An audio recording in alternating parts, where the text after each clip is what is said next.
Roger Federer has told Carlos Alcaraz how he can match his record number of Wimbledon wins. Roger Federer has revealed the big secret to winning Carlos Alcaraz winning Wimbledon titles year after year, but it's likely to annoy some tennis diehards.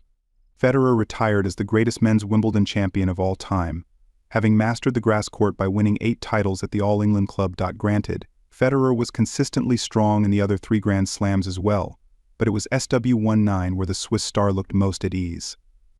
While Alcaraz is unlikely to reach the heights Federer managed during his glittering career, the 21-year-old has already made a hefty dent into the all-time Wimbledon title record. July's final victory against Novak Djokovic was his second gentleman's title at Wimbledon, with Alcaraz a chunk of the way to emulating Federer's iconic 4-peat from the mid-2000s.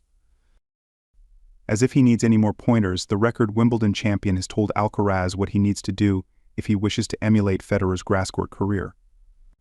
When asked by Stan Sport if Alcaraz can topple world NO.1 Jannik Sinner at January's Australian Open, Federer replied, "Of course he can.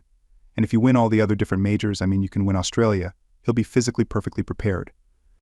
It's not something, like Wimbledon, where maybe you've got to skip the French Open if you want to give yourself the best chance, or if clay is not your surface.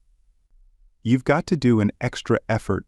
Suggesting Alcaraz skips the French Open to give himself more time to practice on grass isn't the advice traditionalists want to hear. Typically, the best players play in the biggest tournaments, something which most people would consider a non-negotiable. But perhaps Federer's comments point to the changing landscape in tennis, both on the ATP and WTA tours. WTA World NO.1 IGA Swiatek has complained in the past about the schedule being too